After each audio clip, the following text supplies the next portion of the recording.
This is 2008 Chevy Impala, and this car was sitting for over 3 years in the garage. I fixed it up and it drives good, but I do notice a small issue. It's not a big issue, we're gonna fix it, but let me show you what the problem is. This is my project 08 Chevy Impala. I showed it to you in a previous video. This car is great. Awesome vehicle. Drives smooth, everything is awesome on this car.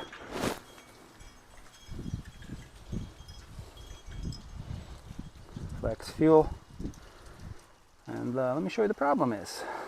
So when we fill up this vehicle, like when we put fill up the nozzle in there and start filling it up, every like 5 to 10 seconds it just shuts off, even though it's not full, but it keeps shutting off. And also I feel like the gas tank doesn't show me that it's full. It's kind of tricking me, even though it shows me that the vehicle is full, but it's only 12 gallons. And let me show you the problem is. Only stop at 12 gallons. Let's see if it shuts off. Yeah, I have to have more than 12 gallons in there. So it's not completely filled up, because this car has 17 gallons.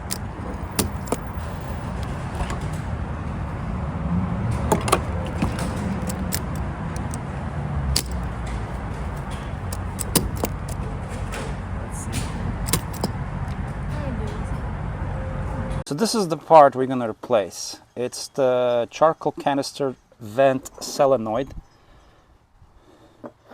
And the problem is, the part number for this is 911059. That's Dorman. Now you can buy this original from GM. It's not expensive.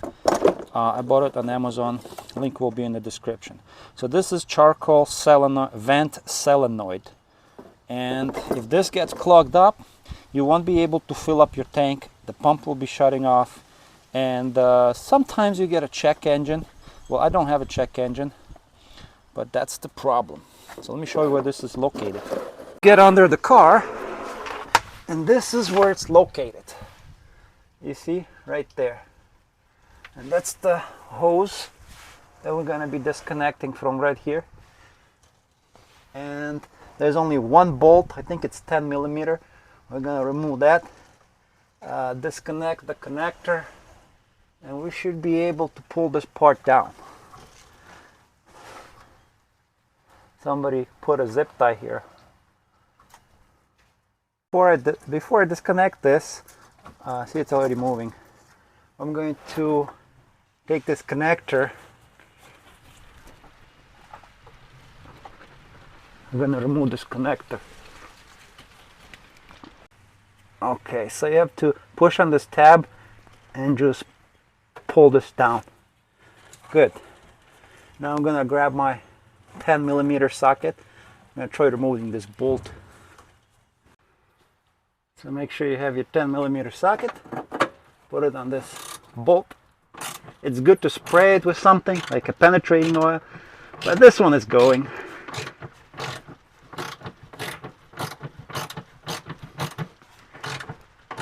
I removed this 10 millimeter bolt. It's all rusted. And now remove this vent solenoid.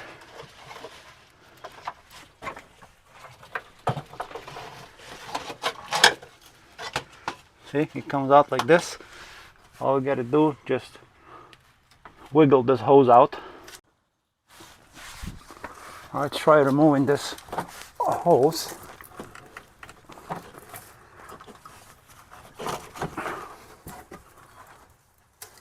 Somebody put a zip tie here, so we're gonna cut that zip tie.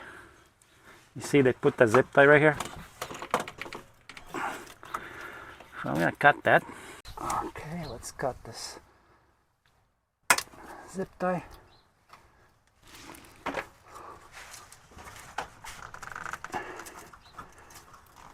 Kind of twist. And if that doesn't work, take your flathead screwdriver. Push this hose out of the way.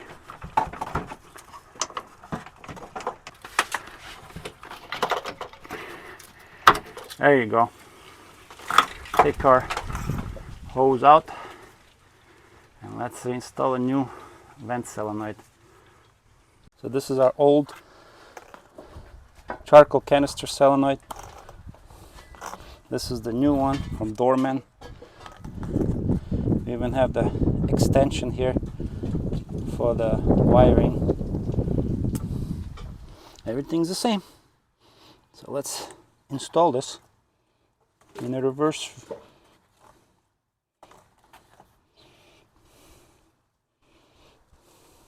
So I push this hose first, and now take my cable out of the way and then push this up.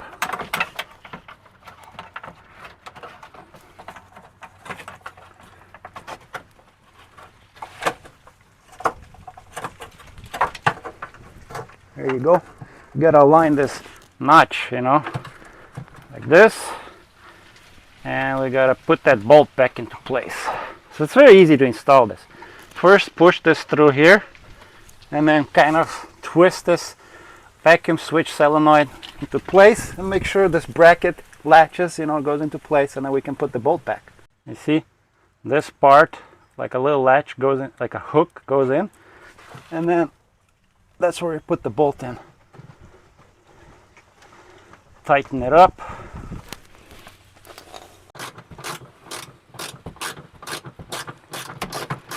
Okay, good. This connector, let me show you how to connect this. You see there's a little indentation here, and there inside there's a little notch. So it only goes one way. So in our case, it goes like this. Like this. See? Align it and just push it in. And we're done with the connector. Yeah, just kind of dangling. You can put a zip tie here if you want. All we have left is to connect this hose. So take this, push it in. Found a zip tie. I'm just gonna zip tie this wire right there. And our connector just kind of like hanging like this. That's how it looks. Very easy, like 10-minute job. And let's start the car, see if there's any codes. Let's start it up.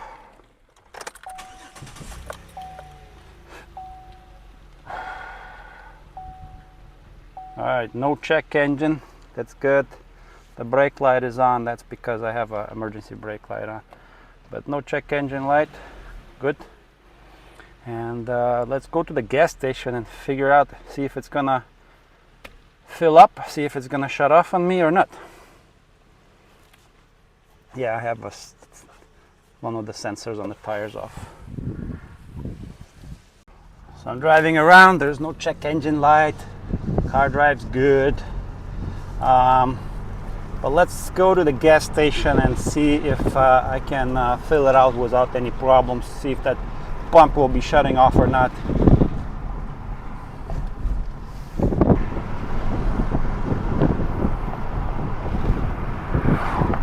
Okay, let's try it.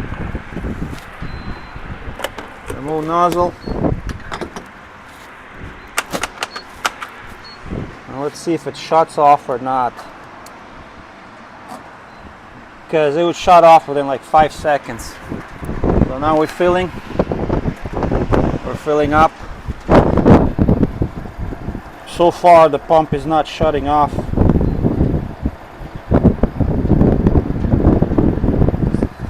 It would shut off after like maybe 10 seconds.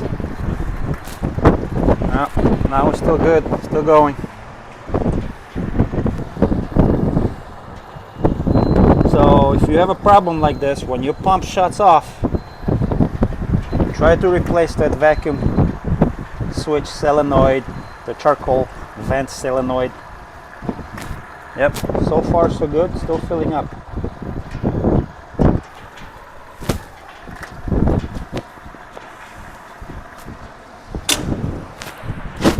$24, 7.9 gallons. Well, I was at half a tank, so I think this is good.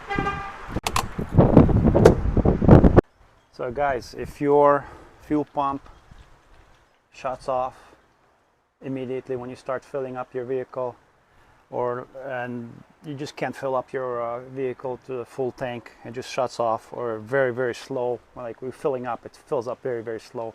This is your EVAP canister, charcoal canister EVAP solenoid. Replace this and you should be fine. Also, if you have some kind of EVAP codes like P00446 or 445, one of the EVAP, these symptoms, like replace this and you should be fine. This car was specifically in trouble because it was sitting for 3.5 years in the garage, so maybe that's what caused the failure of this part. So I repaired this car, like $20, and now I can fill it up. I don't have to wait at the pump for 20 minutes, and now I see a full tank of gas. So thanks for watching Nazareto's channel. I hope this video was helpful. If you have a 2008 or similar Chevy GM product, put like, subscribe, and I'll see you in the next video. The part and everything will be linked in the description.